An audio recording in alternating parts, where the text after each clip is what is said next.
Calma, Rita, calma, Rita. Gente, uma aranha. Olá, gente. Eu sou Simone Seco, psiquiatra da infância e adolescência. E hoje a gente veio aqui conversar um pouquinho sobre saúde mental e autismo infantil. Vamos ver as perguntas que a gente recebeu sobre isso. Vamos ver então a primeira pergunta que a gente tem para hoje. Olá, em relação ao autismo, o que envolve o transtorno? Fatores metabólicos, hereditários ou patológicos? O autismo não tem uma causa definida ainda. A gente imagina que seja uma causa genética. São várias alterações dentro do mapa cromossômico da pessoa que tem o problema, que combinadas resultam em autismo. Então, hoje a gente tem muitas causas conhecidas de autismo, mas a gente sabe hoje que o autismo tem, via de regra, um componente genético importante. Olá, eu sou a professora doutora Simone Herrera, fonoaudióloga, e queria perguntar como ela faz no trabalho dela como psiquiatra, já que a comunicação e a linguagem são tão importantes, para orientar as famílias quanto à fonoaudiologia, a importância da intervenção da fono. Obrigado, Simone, pela pergunta. Simone é uma amiga que trabalha há muitos anos também com autismo e tem uma vasta experiência, é fonoaudióloga. E essa pergunta dela é uma pergunta crucial, porque assim, a questão central do autismo, o coração do problema é a comunicação. Isso é o que a gente fala sempre para os pais. Qual é a coisa mais importante para a gente pensar quando a gente pensa na intervenção, na melhoria, no cuidado com essa criança autista? É estimular a comunicação. Quanto melhor essa criança se comunicar, quanto mais recursos ela tiver para comunicar, menos problemas de socialização ela vai ter e menos problemas de comportamento ela vai ter, né? Dentro de várias terapias, a terapia fonoaudiológica é a terapia central no tratamento do autismo. Boa tarde, pessoal, tudo bem? Duas questões. Se existe algum exame clínico, tipo ressonância magnética, que consegue detectar o autismo? Em relação aos estudos, a ciência, o que tem de mais novo em relação à cura? O autismo é uma síndrome que tem um diagnóstico eminentemente clínico. O que quer dizer isso? Quer dizer que a gente faz o diagnóstico pelo que a gente vê na criança. E é isso que dá o diagnóstico. São alterações na comunicação, na relação interpessoal e nas alterações de comportamento, que são comportamentos repetitivos ou estereotipados ou interesses restritos. É isso que dá o diagnóstico para a gente de autismo. Muita gente no mundo todo pesquisando, estudando autismo, mas a gente ainda não tem uma resposta para essa pergunta que seja a resposta que a gente busca, que a gente queria ouvir. A gente tem recursos para fazer diagnósticos muito precoces. Então, para desconfiar de risco de autismo ou de um outro transtorno do neurodesenvolvimento muito precocemente na vida da criança, 1 ano e meio, a gente já consegue desconfiar que essa criança possa ter algum atraso significativo que possa evoluir para autismo. E aí, nesse sentido, a gente começa uma intervenção muito cedo, muito precoce, e aí a gente tem estimulações específicas, tratamentos específicos, protocolos específicos de intervenção que fazem com que essa criança se desenvolva o mais próximo possível da normalidade. Atualmente o que a gente tem é isso, são terapias intensivas o mais cedo possível. Meu nome é Evandro Pelarim, juiz da infância e da juventude aqui em São José do Rio Preto. Dentre tantas dúvidas que eu tenho, como os pais devem reagir e se portar diante de um diagnóstico que eu sei que é muito difícil para se fechar, mas um diagnóstico de autismo. Porque hoje a gente vê muito, uma necessidade de muitos pais encaminhar para uma escola, enfim, sempre a preocupação externa, Obrigada, doutor Evandro, pela pergunta. Sempre que a gente faz um diagnóstico de autismo, é um diagnóstico que envolve obrigatoriamente a família. Via de regra, as famílias todas têm compromisso, trabalham, a mãe trabalha, o pai trabalha, e essa criança vai exigir um tipo de cuidado e um tipo de atenção especial. E é lógico que isso é uma coisa que acaba sobrecarregando essa família de alguma forma. Então essa família, além desse envolvimento, ela vai precisar de algum nível de apoio, de algum nível de cuidado também, para que eles consigam proporcionar a essa criança todo o cuidado que essa criança precisa. Então essa família vai receber dos terapeutas que estão atendendo essa criança, do médico, do psicólogo, do fonoaudiólogo, do fisioterapeuta, do terapeuta ocupacional, as pessoas todas que estão envolvidas no tratamento dessa criança também devem estar capacitadas a orientar essa família no sentido do cuidado dessa criança. Isso é fundamental. Meu nome é Carly, eu sou mãe do Miguel, que tem 8 anos, e dentro de um cenário onde a gente já tem o diagnóstico fechado, o que a gente faz? qual é o profissional que traça as intervenções e as terapias que são necessárias. Além disso, eu queria saber o que a doutora Simone acha sobre treino parental. Isso que a Carly está perguntando é o fundamental no programa de atendimento de uma criança com autismo. Via de regra, quem faz esse primeiro start é quem faz o diagnóstico, seja o neuropediatra, seja o psiquiatra. Tem alguns quadros que são quadros bem mais leves, que a gente não consegue fechar o diagnóstico no primeiro momento, mas a gente claramente enxerga que essa criança está com um atraso no desenvolvimento, está com um desvio no desenvolvimento.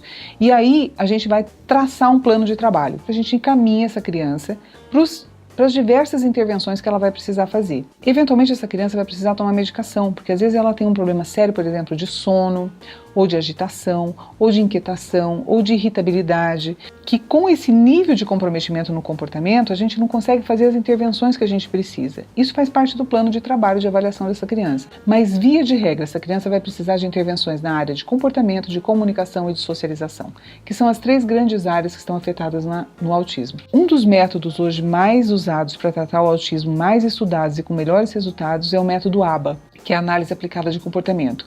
Dentro desse programa, eles vão avaliar essa criança em todos os detalhes do seu comportamento e vão traçar estratégias de intervenção. Este é um tipo de plano de trabalho e hoje, atualmente, é o mais estudado e o mais indicado. A outra pergunta da Carly é com relação ao treino parental. Não é possível trabalhar com a criança sem trabalhar com os pais. Uma parte dos processos terapêuticos, das intervenções terapêuticas, quem tem que desenvolver são os pais. E é aí que entra o treino parental. O treino parental é os pais aprenderem a trabalhar com essa criança de uma forma terapêutica. Isso é muito interessante, porque com isso a gente potencializa, a gente amplia o tempo terapêutico dessa criança, onde os pais passam a ter uma função terapêutica junto a elas. Minha pergunta para a doutora Simone Seco é com relação à Lei Berenice Piana, de 2012, que colocou todas as diretrizes, né, para o transtorno do espectro autista, mas por ser muito recente, as campanhas ainda não estão conseguindo abranger um número grande de pessoas para que possa ser colocado em prática essas leis. Qual a maneira que a gente pode, como associação, está colaborando para a divulgação dessa lei? A Jane é uma batalhadora também e sempre ativa e muito bem informada. Essa lei é uma lei importantíssima porque é a lei que estendeu aos autistas todos os direitos que as pessoas com deficiência já tinham. Conquistaram o direito de preencherem vagas de trabalho que são oferecidas às pessoas com deficiência de uma forma geral. São as conhecidas vagas de cotas. Acompanhantes pedagógicos na escola. Eles têm direitos a receberem atendimento diferenciado, por exemplo, a prestarem vestibular. Essa lei abre um campo enorme de possibilidades e a gente tem trabalhado mesmo isso nas campanhas que todo ano a gente faz no mês de abril com relação ao esclarecimento do transtorno do espectro do autismo, justamente para isso, para que essas informações cheguem a toda a sociedade, a toda a comunidade e que as pessoas saibam que o seu filho tem direitos. Esta é uma situação que a gente ficou muito feliz que fosse estendida para os autistas, porque isso abriu um campo muito grande de possibilidades para todas as pessoas do espectro. Meu nome é Gustavo e tenho um filho de 10 anos diagnosticado Asperger. Como surgiu a ideia de fundar a Asperger e quais são os seus objetivos? E qual é o olhar que a senhora tem para a inclusão de jovens e adultos autistas no mercado de trabalho? A Associação de Pessoas Intelectualmente Especiais, Asperger, ela surgiu de um grupo de pais de pessoas com autismo e outros quadros correlatos que nos associamos para nos apoiar. A associação existe há um ano, mas esse grupo do qual surgiu a associação já existe há mais ou menos uns 15 anos. Conforme os meninos foram crescendo, os problemas foram mudando de características, né? Hoje, a grande questão é a inclusão no trabalho, porque o grupo é formado por vários adultos já, né, ou jovens em situação já de início da vida profissional. O grande objetivo é que esses meninos, dentro das suas dificuldades, ainda a gente consiga enxergar as suas capacidades e conseguir com isso que eles se tornem cidadãos produtivos, como é o objetivo de todo mundo na vida. Que ele culmine numa vida produtiva e autônoma. Esse é o objetivo final da ASPIE. A gente tem prevista ações, por exemplo, de palestras em escolas, divulgação, envolvimento em campanhas. Tudo isso para quê? Para divulgar na comunidade o máximo possível de informações sobre o autismo e suas intervenções, buscando sempre que esse indivíduo que tem algum transtorno do espectro do autismo consiga autonomia e inclusão. Meu nome é Matheus Gregory e tenho a síndrome de Asperger, um dos tipos de autismo. Então eu estou trabalhando numa empresa que abriga pessoas desse espectro faz 6 anos. Então eu gostaria de saber da Simone como as empresas atualmente estão lidando com o empregamento de pessoas que têm autismo e se eles podem trabalhar normalmente em empresas que abrigam pessoas como nós, como fazer, como proceder, o que fazer. O Matheus é uma pessoa muito especial, muita gente gosta muito dele.